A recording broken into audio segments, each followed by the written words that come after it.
This is Razzball Radio on the Fantasy Sports Network. Welcome to Detroit Rock City. We are here along the Detroit River. We're heading into the city, and I am hanging out with Dennis Ferrell of Fox Sports Detroit. Dennis, welcome to Razzball Radio, brother. Listen, I got to tell you, I'm such a big fan. You are the champ of the city now. I want to give you the championship belt.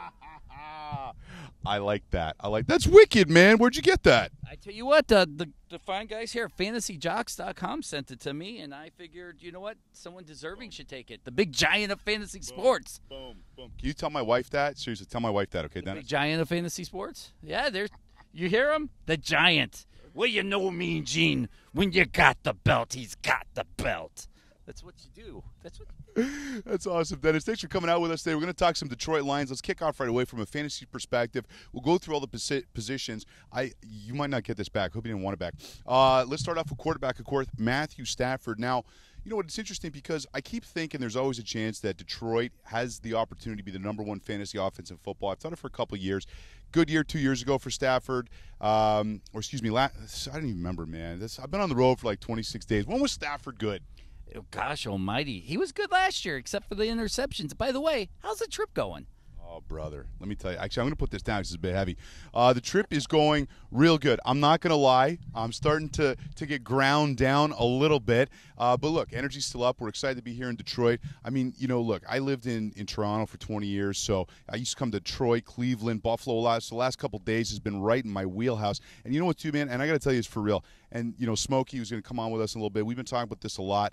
I love the Rust Belt, man. To me, this is, you know, kind of where I used to come in the U.S. And these cities, you know, Smokey hasn't really been to them before. His mind's been blown about how cool these places are. I mean, how do you like living here in Detroit? You know, I love it. I'm originally from Boston. I call St. Louis. I won't hold it against you. Thank you. But I call St. Louis my home. But I moved here in 2004.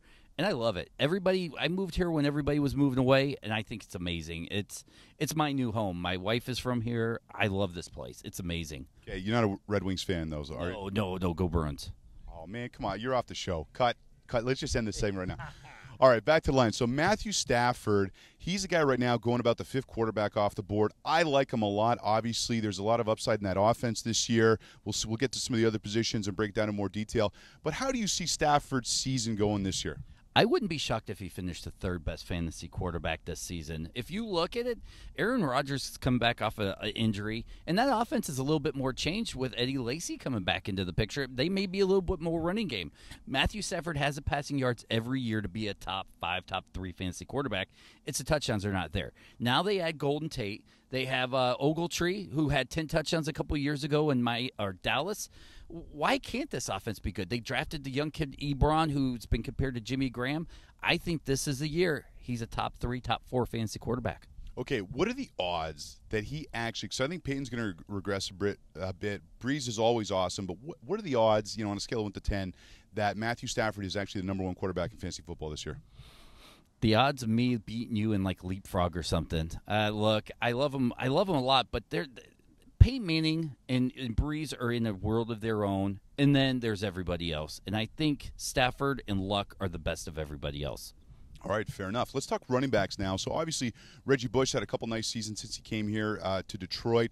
But I think this year it's more than likely they're going to move him more into kind of a space role, a lot of bubble screens, because he can't take the pounding. And Joique Bell, in my opinion, well, actually, it's not just my opinion, because I've been seeing a lot of these drafts we're doing. Joique Bell's starting to go ahead of Reggie Bush, and I think so, too. I'm very comfortable taking Joique Bell in the 5th round because he's got a better build. He's a great pass catcher. He can find the end zone. Break down the running backs here for me.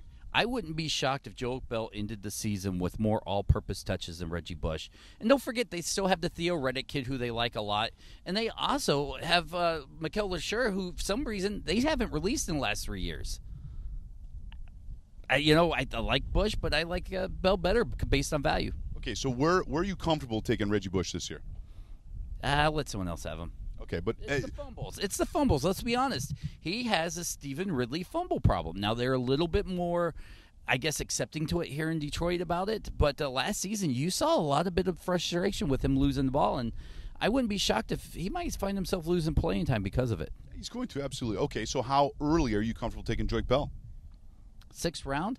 I'm not high on running backs this season. You can find a lot of value super late in the draft. If you're a gambling man, I think Ahmad Bradshaw could be the starting running back down there. I know, but if we're looking for value and looking for touches, here's a guy that's not even being drafted. You have Carlos Hyde, who's going to see a lot of time. You can get him in the 12th, 13th round. Gosh almighty, who else am I thinking of off the top of my head? Okay, you can think about it. I'll talk here and enjoy Detroit. So listen, we're in Detroit for one day. What's the one thing we should go and eat while we're here in Michigan? Oh, Nationals Coney Island, downtown Detroit. The Coneys. There's Nationals and American right next to each other. It's it. That's the place to stop. What about like a Detroit pizza? Because they cook those in the old. It's one of those things they used to like a mold, like a wood burning. No, they do it. They do it in one of like the old tool and die, like Cast iron? Yeah, cast iron thing, like they used to use on the line. They cook them in that. The crust gets real thick. It's kind of Chicago style, but crispier. You with me on that, or am I out on an island here? You know what? I'm Italian, just thick-blooded Italian. So if it doesn't have I thought you were going to say thick-headed. Yeah, well, I am that. But if it doesn't have Luigi's or Linguini's in it, I am not going to eat there. Does that make me racist somehow? No, oh, dude, come on. I know you didn't mean that way. No, of course not. But your last name's Ferrell, and you're from Boston. You're probably half Irish, half Italian. I am. So am I. There you go. Save that joke for the ladies, okay, after the draft tonight in Detroit. Hey, by the way, Tigers and Yankees in town today. We might have to go and check that out. I've never been to Tiger Stadium. It's got to be like an ultimate experience. It's great. This is the first year I've had press passes down there. And I got to tell you, I love it. I go down there as much as my wife lets me. It's an experience you have to check out. All right, absolutely. So we're going to come back. We're going to talk a little bit more Detroit Lions with my man Dennis, of course, of Fox Sports. Also, man, you're on the Fantasy Sports Network now. You're on at 1 o'clock. The F Word. That's the name of my show, The F Word. Do you like that? That's right, 1 p.m. Thursdays and Fridays. I hope that stands for fantasy. I hope so, too. All right, this is Razzball Radio, Fantasy Sports Network. We're in Detroit along the beautiful Detroit River. I'm not going to say I'm a little bit nervous to go into town and pull out the camera, but let's just say we might be shooting the whole show down by the river. We should have brought the van down. We could have had the van down by the river. I didn't even think about that, man. Holy cow, what a freaking off-road. Razzball Radio, Fantasy Sports Network. I am Nick Capozzi. This is Dennis Ferrell. We'll be right back.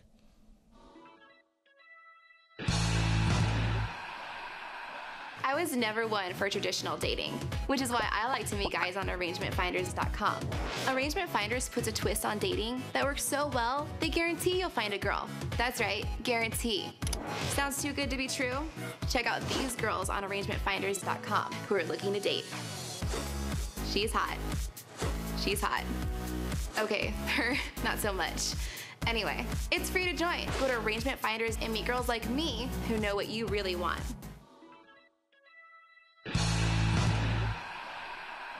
Welcome back, Razzball Radio, Fantasy Sports Network. I'm your host, Nick Capozzi, at Nick Capozzi, N-I-C-K-C-A-P-O-Z-Z-I. He is Dennis Ferrell. What's your Twitter handle, Denner? At Dennis77Ferrell.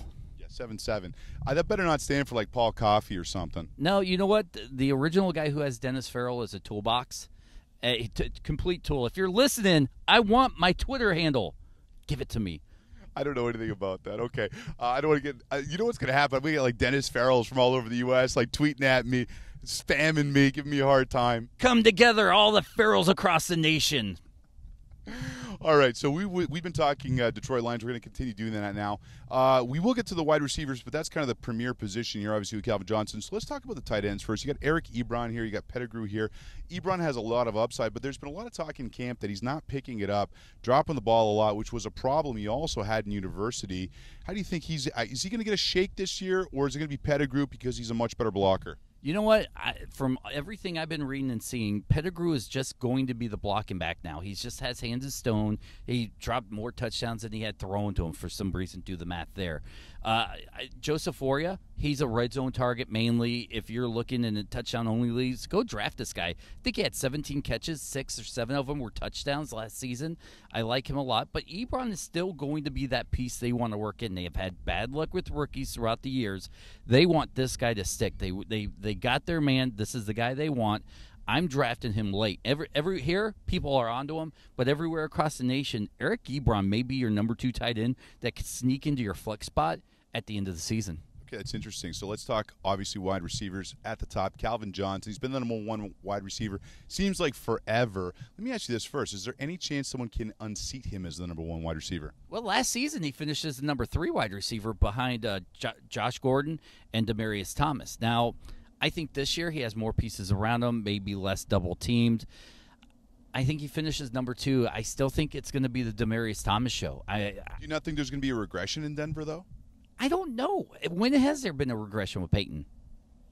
Okay, I mean, what they did last year was just so spectacular. I mean, it ebbs and flows. You know what I mean? I mean, they got to come back a little bit down to earth. They don't have No-Shawn blocking for them anymore. I am concerned a little bit with Monty Ball actually doing the blocking on third down. So plus now Welker, they've lost him. I like Sanders a lot, but there's an issue there with Welker as well. But let me ask you this. The last time we all doubted Peyton Manning with the neck injury and he went in 5th, 6th, 7th rounds, what did he do? When everybody doubted him, what did he do? I know it's just words, and I'm not throwing out statistics and 8.3% success, blah, blah, blah. But this guy's a proven winner, and every time he breaks a record, he comes back strong in that next year. Is he going to throw 55 touchdowns? No. Would it be crazy if he threw 49 to 50? I don't think it's that crazy either. Okay, so back to Detroit. Obviously, Calvin Johnson still, for me, is the number one wide receiver off the board, although I've seen in a lot of leagues Demaryius Thomas, especially in expert leagues, going ahead of him. But I'd still feel comfortable taking Calvin Johnson. Again, I think it's going to be a good year for this offense here, especially if Joique Bell gets more of a role. And if Ebron does develop, that it's going to open up kind of the middle of the field, which will be really interesting. Golden Tate they brought in. Now, one thing with Detroit is they constantly bring in these, number 2 wide receivers who don't work out. There's never been anyone here good enough to go up and match up and take some of the pressure off Calvin, some of those double teams. But Golden Tate's interesting. He's probably the most skilled guy. I mean, he's no Nate Burleson, you know what I mean? So what are the odds that Golden Tate actually has a great year here in Detroit? I think it's pretty good. I think it's going to be predicated based off of production. Everybody knows it's still going to be the Stafford and Calvin show. What does that leave for everybody else? Reggie's going to get his touches. The tight end may get his touches.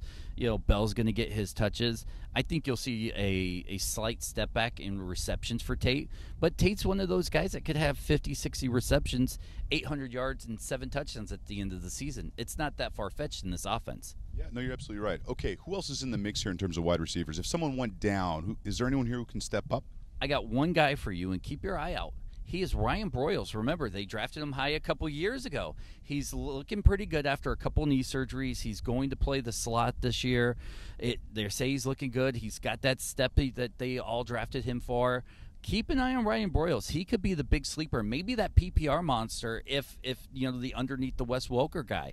I don't know, but if I'm in the PPR league and I got the last pick, Broyles isn't going anywhere. It might be worth the roster spot. Yeah, that's interesting, especially if Tate does really emerge this year and Ebron does too. He could be an interesting. It's a really good point. You know what? He's a guy we haven't even discussed, and I guess it is because of the knee injuries. But at the same time, I am worried when guys come back from knee injuries. Hey, by the way, I'm going to say hi to Canada there across the Detroit River. Can you actually eat? Can you fish and eat the fish here in the Detroit River? Only on the Detroit side.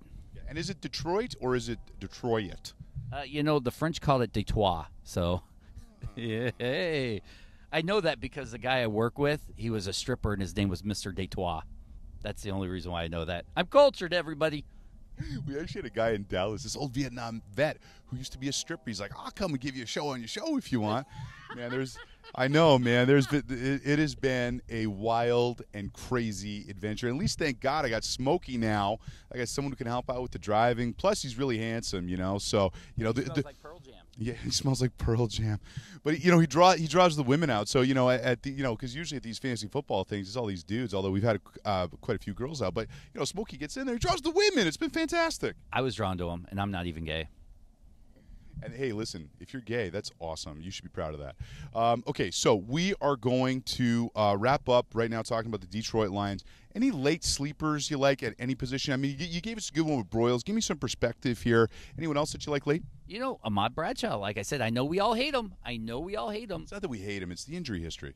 Right, but what's the chances nowadays of getting a starting running back in the last pick of a draft? Never. And now you have that chance. People aren't looking at him. I'm trying to stay away from those guys out there in San Diego. I don't, everybody loves Woodhead, but I kind of think maybe Donald Brown might be the sleeper guy in that running back situation. I don't know if Donald Brown is that good. And I think Woodhead, with Wisenhunt gone now, I don't know if he's going to have that same type of role. I mean, he's really versatile, and that's what he's got going for him. But I think Matthews was pretty good last year. He was healthy. That was number one. He was healthy. And if he can do it again, I don't think either one of those two had that superb value that we all wanted him to have. All right. He is Dennis Feller. You want to catch his show, the F word. The F word. He's on the Fantasy Sports Network. He is with Fox Sports Detroit. You can follow him on Twitter.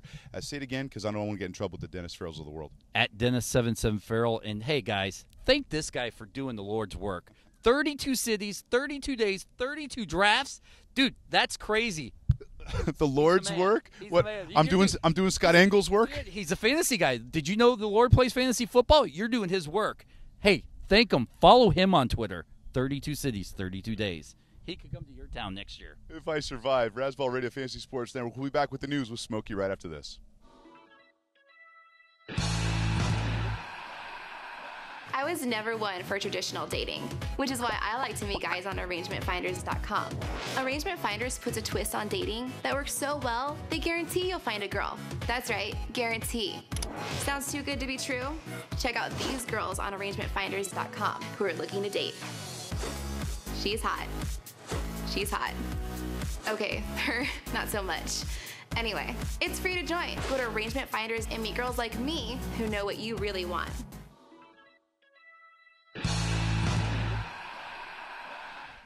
Welcome back, Razzball Radio Fantasy Sports Network. Still in Detroit with Smokey. Smokey, we've been hauling. We are here in Rock City, man. By the way, you were in charge of music today. Good job with all the rock and roll we were listening today. A little bit of Eminem. You having a good time on the trip so far? Yeah, absolutely. It felt like a heavy metal day. We went a little Quiet Riot, some Metallica. It definitely sets the driving mood in check. Absolutely. Okay, big trade went down in the NFL. Tim Wright goes from Tampa Bay to New England. Logan Mankins comes back. A side note from that is Richie Incognito. He's been cleared by the NFL. He's already meeting with Tampa Bay. I don't know if anyone's going to touch him. How does that trade shake out? Because Logan Mankins, I think on paper people are thinking, Tim Wright, he's going to pick up, the role that Aaron Hernandez, used to play, which I don't necessarily agree with. They're not going to go and, shift their focus this late into the preseason. But Mankins going to Tampa, that's a big boost for Doug Martin. Yeah, I love – everybody's looking at it for a fantasy perspective because offensive linemen don't really score points. Mankins graded out as a top interior lineman last year. I think he was in the top 14. Wright moving into that move role in New England, everybody's looking at the numbers. Oh, he could do this, this, and this, but he's not Aaron Hernandez. I mean, Aaron Hernandez was a special talent, and I don't think Wright has the ability to do that, but he also has a better quarterback in Brady throwing the ball than last year with Mike Glennon. Yeah, what kind of role is he going to have, Wright, with New England this year? I think he'll be a key in the two tight end set. New England loves to run that. I mean, he'll probably eclipse his last year receptions. I think he had 50 last year for around 700 yards. He'll probably be right around 60, but he's probably more of a touchdown threat there now because they feature those two guys in the end zone a lot in New England. Okay, Mike Pouncey of the Miami Dolphins is back practicing, had hip surgery back in June. That line was a cluster bomb last year, obviously from Miami. It's a lot better that they actually have him back here. How much is that going to affect the running game? Can one player on a line really make that much of a difference, or are we kind of looking too deep into it? Pouncey's like the center of all there. He calls out the blocking schemes. He lines up the linemen. You need your center to have that kind of ability to keep your whole interior guards and everybody on the same page, pick up the blitzes. He's going to be really vital for Lamar Miller and if and when Noshawn Moreno actually shows himself to actually be fantasy relevant this year. A little buzz around the Twitter world that the St. Louis Rams are saying they're happy with Sean Hill. I'm not buying that. The defense is pretty good, although they have had some injuries and some suspensions. What are the chances they actually go and get a Ryan Mallett or a Kirk Cousins? Do you see any scenario where that could happen? Well, right now the price for those guys, Mallett and Kirk Cousins, is probably astronomical because they're having really productive camps because the teams are featuring them. I don't know if they're worth a second-round pick. That's basically what I've heard that they want for each guy. If your team's going into the season and Sean Hill's your quarterback, aren't you going to do nothing but pump him up ability-wise to say, hey, guess what, you're our guy? Because if you go into the season saying, we're going to find another guy, but you're our guy right now, that's kind of deflating. I wouldn't want that if I was on that team. But Sean Hill's like a no-mistake kind of quarterback. He's got good weapons there, good speed. I mean, I don't see him being anything but a really low-end QB2, but yeah, I don't see the Rams doing anything right away. They're on the hook for the cap money for Bradford. I don't think they can't cut him because they'd have to injury settlement. So I think they're stuck with Hill right now until the end of camp, until teams can waive somebody better. Yeah, okay, fair enough. I mean, Mallett is a free agent at the end of the year, so I could see New England moving him to try and get something back. But I guess we'll have to see how it goes down. A couple guys I want to throw at you because with the news of Welker and other things that have been happening, guys have been moving up and down ADPs. Let's talk real quick. Emmanuel Sanders, he's sliding up. He's now the 32nd wide receiver off the board. Would you rather have Sanders or Terrence Williams, Jeremy Maclin, or Edelman? I'd probably take Sanders. I mean, the receptions that he could possibly garner in Denver are just ridiculous. I mean, Demaryius Thomas is basically my 1A wide receiver this year. I think him and Calvin can basically do the same exact things with Demaryius getting more touchdowns possibly. And Sanders is going to gobble up the extra receptions when Demaryius is getting double-teamed or Julius Thomas is getting double-teamed. Or they have so many weapons there. I just see them just opening up that offense and basically enveloping everybody into a fantasy star. Yeah, absolutely. Okay, Ruben Randall's also been moving up. He's up to 36. Would you rather have Cooks, Wayne, Tate, or Ruben Randall? Putting you on the spot here. Yeah, I want to say Cooks, but I worry about a rookie receiver. You know what? I'm probably going to say Cooks, only because the Saints, Drew Brees is guaranteed 5,000 yards this year. It's a given. I mean, so you figure Jimmy Graham gets 1,500 plus. Colston's probably good for $1,000. The running back situations, they'll probably split it up evenly amongst the three for probably about 1,000 between the three of them. That's a lot of yardage still left on the table for Cooks to gobble up if he could seize the opportunity as that outside go down the field threat. Now we're in Detroit. We were talking earlier with Dennis about Golden Tate. How do you see Tate playing out this year? Over the years, that everybody's always tried to jump on the Detroit second wide receiver. Burleson was it a couple years ago. I didn't see much in Seattle from Tate to show that he was anywhere capable of being, a wide receiver, more than a wide receiver 3. I mean, where he's going in the draft is probably a little overrated because everybody's trying to capitalize on that. Oh, well, somebody's got to catch the ball if Calvin doesn't. Stafford's a great quarterback. I just think he's going to struggle to get receptions in this offense. All right. In the news as well, DraftKings acquires Star Street, which is really big news. They spent $41 million because that's going to make the daily plays. By the way, if you love playing daily fantasy, you can play with us every Sunday at DraftKings.com. Enter promo code Razzball and signing up to get a first-time deposit match and an entry into the nightly play with the daily, or I guess weekly, because now we're moving to football. But that's going to be bigger pots, bigger payouts. They got $5 million in kickoff week. That's pretty exciting. That's a lot of cheddar, dude. That's a lot. Beyond cheddar. I don't know what's more expensive than cheddar. I mean, I have to, I'm sure some sort of French cheese that's much more expensive than cheddar. But I mean, that's a lot of dough. Yeah, that's some money there. I mean, just to even be part of that and consider to even make that kind of money, that's ridiculous. Yeah, absolutely. By the way, guys, if you want to play in the Razzball commentary leagues with us, all you got to do is go to Razzball.com, click on the football icon. All the information's there. You want to check out Jay Wrong. Jay, of course, is our editor at Jay Wrong on Twitter. Handles all the football stuff. The draft kit is up. Lots of good stuff going on there. So if you're getting ready to draft, you want to hit that up. Also, we got the War Room ready to go. So it's a really exciting time happening at Razzball right now. Okay, Smoke Show. We are going to go and head to Detroit. Dennis Ferrell from Fox Sports Detroit has set up a draft for us here. So we're going to go and participate. I'm excited to go into Detroit today, man. I haven't been here in a long time. Maybe we might even try and catch, if we can sneak out of the draft, because right across from the stadium, try and sneak out, catch a couple of innings of the Tigers game. You game for that? Yeah, absolutely. The Bombers are in town. Can't complain about that. It's my team. Tigers are floating around doing nothing. Talk about the Yankees right now. Okay, so by the way, guys, you know what the biggest headache playing fantasy football is? Being a commissioner. Let someone else handle collecting your league fees. You can do that over with sportsvault.net. They will collect the league fees for you, redistributed it. That is great news. Okay, we're going to go rock out in Detroit. It is Rock City. I am ready to go. Once we are done here, we're going to head to Cincinnati. From there, we go to Nashville, Indianapolis, Chicago, Green Bay, Twin Cities, St. Louis, Kansas City, and Denver. We are rolling on the tour, 32 and 32 and 32 at Nick Capozzi, NICKCAPOZZI, Razzball Radio, Fantasy Sports Network. Me and Smoke on the road. Time to get out of here. Let's go. Let's go. Let's go. Detroit, Rock City, go.